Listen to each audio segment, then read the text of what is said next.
Hey everybody, thank you for watching Leaf by Leaf. This continues the Western Core series. We're moving on from Dante to Chaucer. Geoffrey Chaucer, of course, wrote the Canterbury Tales. Most people have heard of this. You usually get some of this in high school and then maybe again in college. I can say that in both instances for myself, I was not very taken by them, of course, except for The Miller's Tale, which I think captures every teenager's attention with its bawdiness. And actually, it's still, even now in my life, when I went back and read it, is still a bit shocking because it's so abrupt and in your face.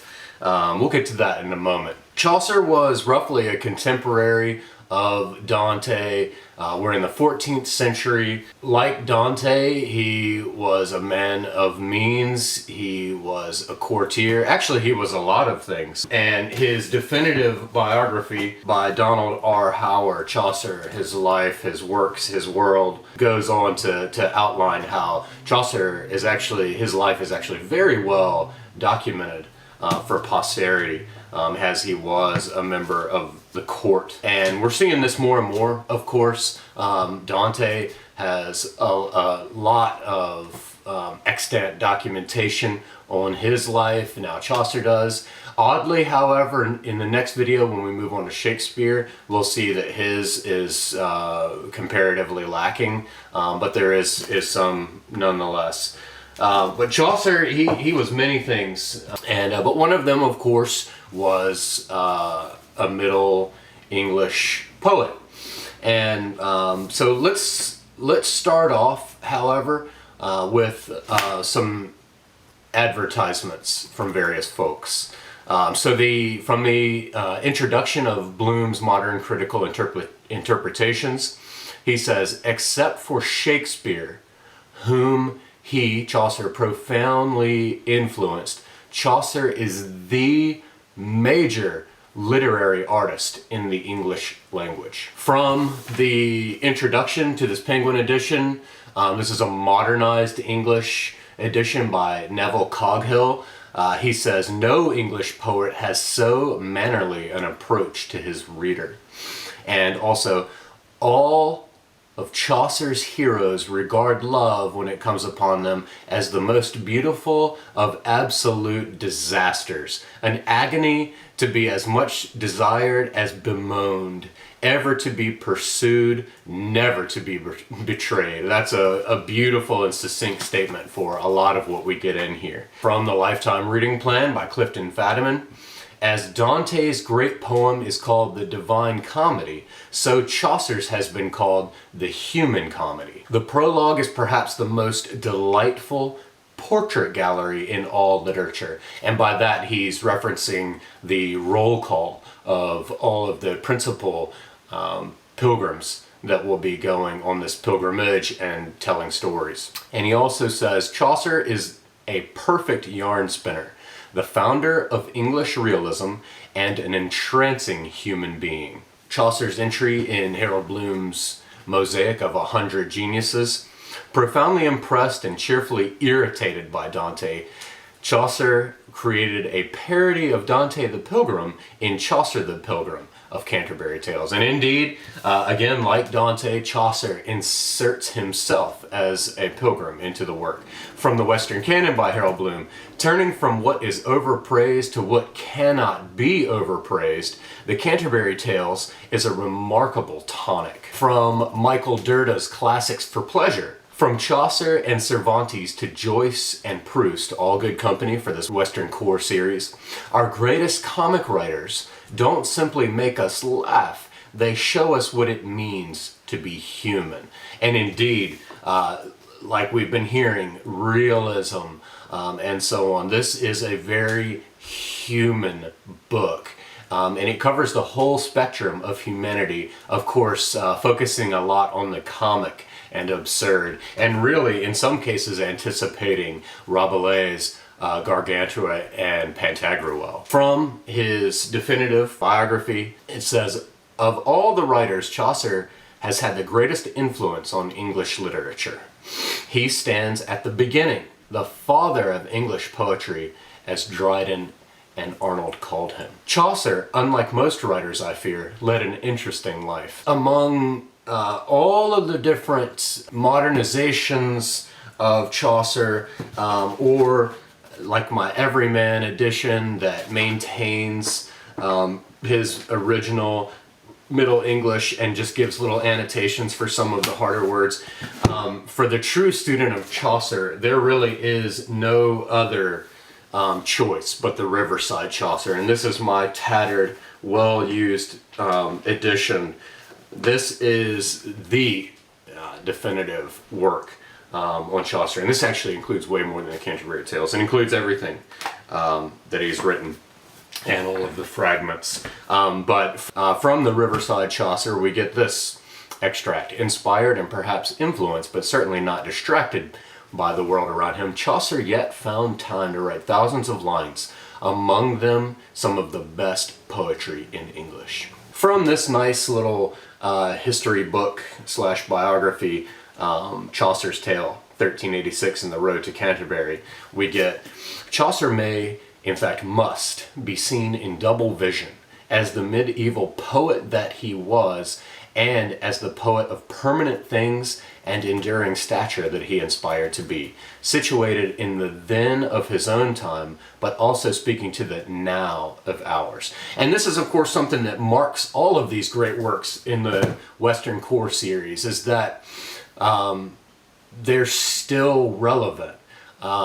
They're these perennial works of art that are never not relevant, either to their time or our own. They're profoundly human.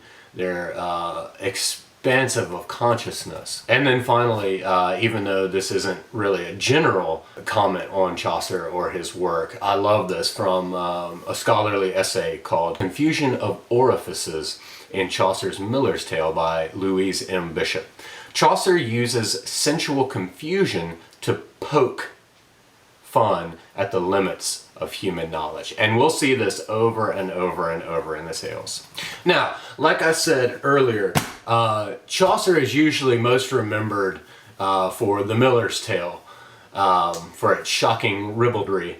However, even as provocative and memorable as this is, it seems like it's not quite enough to hook people into Chaucer and the Canterbury Tales, and it pretty much ends up just being a slog to get through in people's memories, and something to be praised for never having to touch again, or for those who were forced to memorize the general prologue, or at least pieces of it, in the Middle English. You know, that'll stay with them because the Middle English does sing. It's a beautiful language. And but still, it doesn't seem like it hooks in. And I think that this is the same thing that happens with, say, Moby Dick. People are forced to read this, as 18, 19-year-olds, maybe a little older, but it ends up killing it. And I think this is because for a lot of these works, we need much more experience in life to really catch on to everything that's going on, and we also need to be considerably well read, as we'll see with Chaucer and we've seen with Dante. Now, a lot of people have talked about how Chaucer helmed or started English poetry.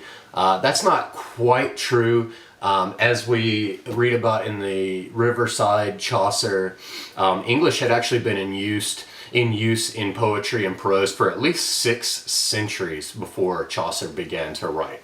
But then the Norman conquest came and overshadowed the regional dialects of English. But what Chaucer actually did was to show that English could be written with an elegance and power that the earlier authors pre-Norman conquest had not attained.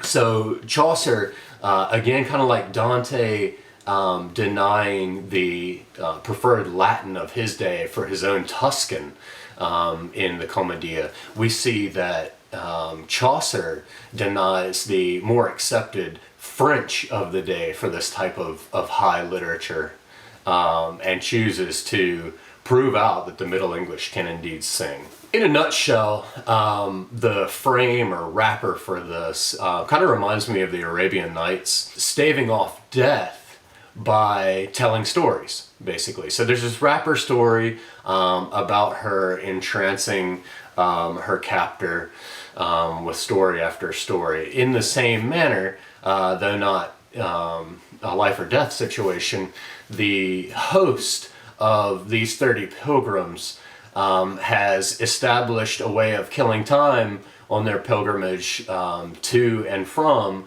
by saying that they're going to have a storytelling competition, and each of the 30 they're supposed to tell 2 tales on the way there and 2 tales on the way back. So 30 times 4, there were supposed to be 120 tales in here. However, Chaucer died in 1400 and left this unfinished. So I think we get something like maybe 23 or 24 tales, something like that.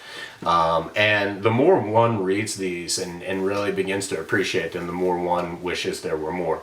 The criteria by which the host states that these tales will be rated is given to us. He says, "Who gives the fullest measure of good morality and general pleasure." So they're supposed to mix pleasure, and in the case that I think the host sort of meant it was more just pleasing storytelling, entertainment.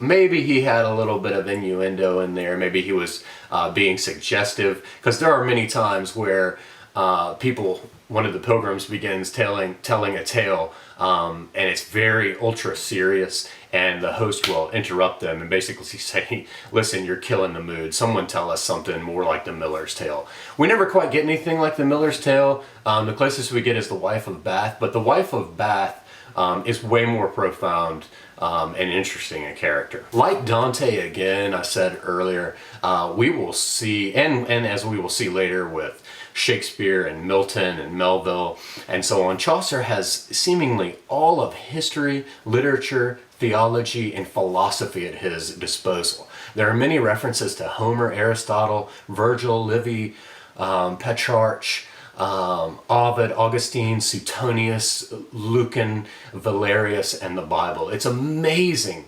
how learned Chaucer was. Now, like I said, the Miller's Tale is probably the most memorable.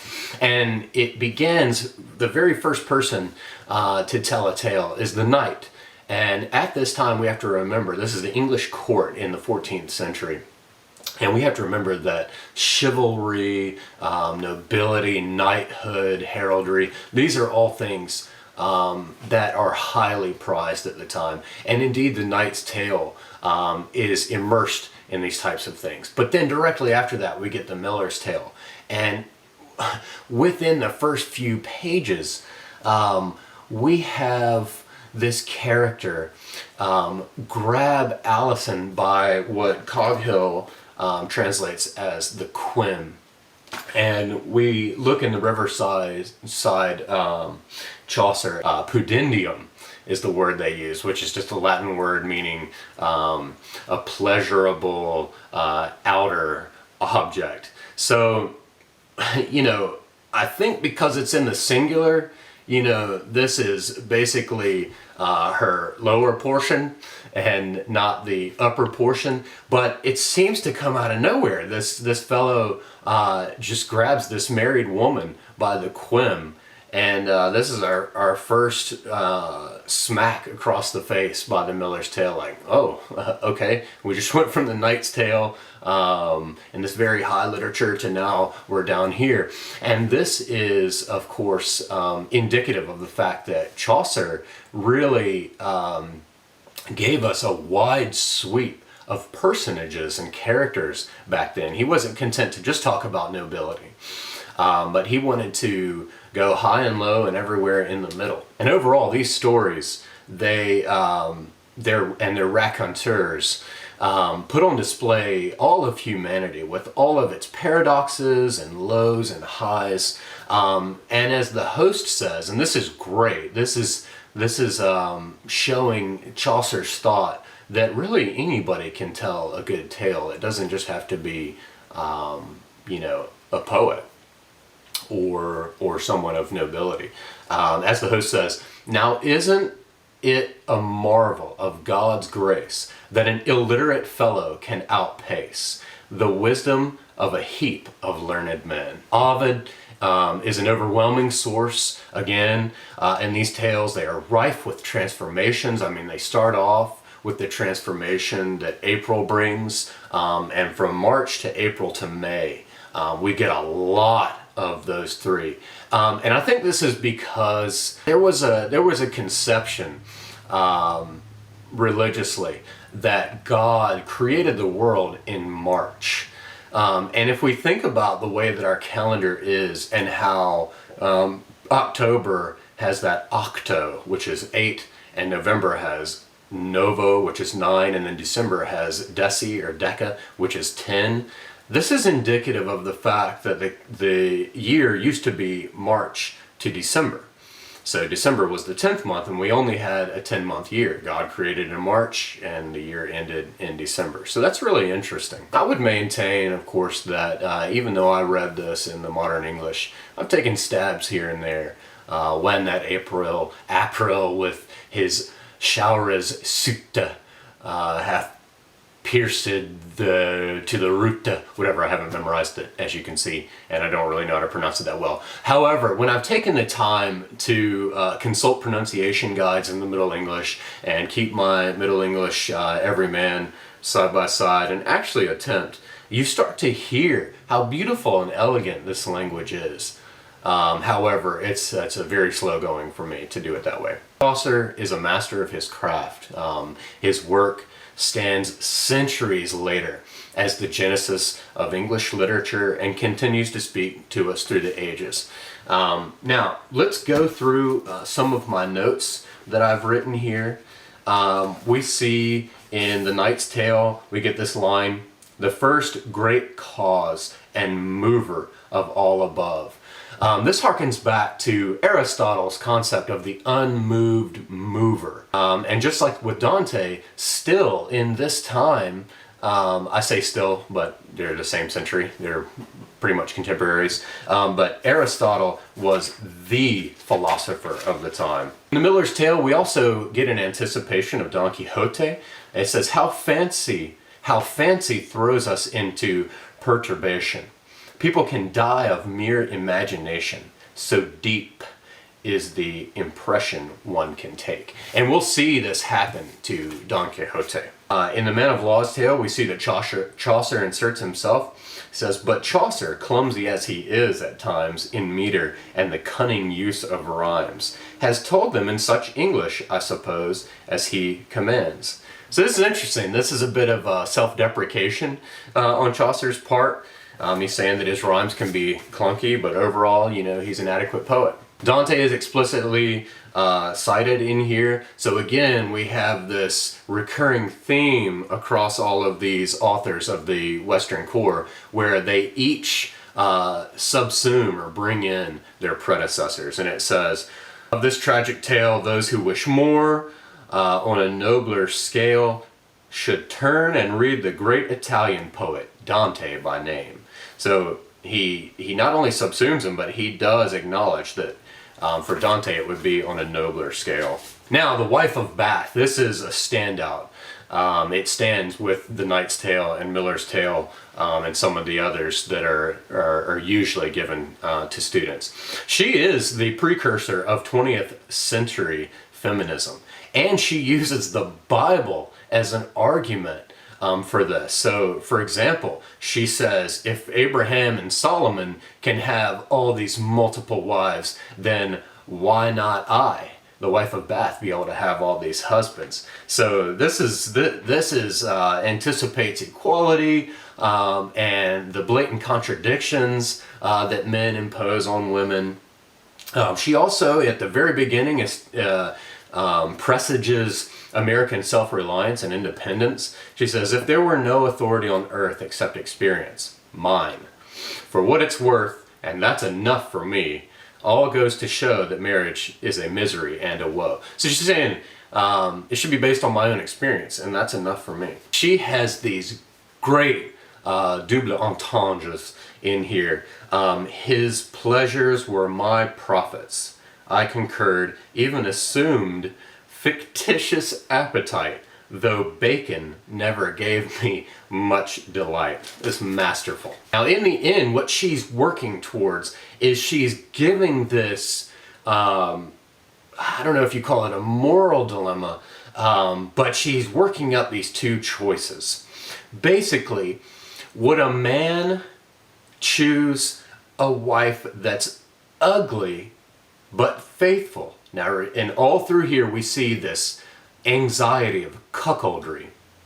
Anyway, would a man want a wife that's ugly yet faithful, will not cuckold him, or that is beautiful and adulterous? It's a good question. And the way that it is answered is beautiful and lingers on.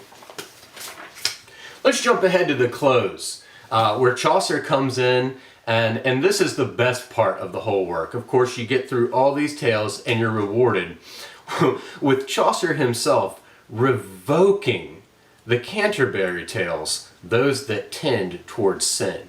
So what he's doing there is he's basically revoking all of these tales, and he's putting the blame for any temptation or sin your mind might have fallen into on you, the reader. Masterful. I hope that you've gotten something out of this. These are, I'm trying to make these short videos and focus on things that aren't very much focused on. I hope you're enjoying the Western Core series. And stay tuned for the next episode, which will be Shakespeare's Hamlet.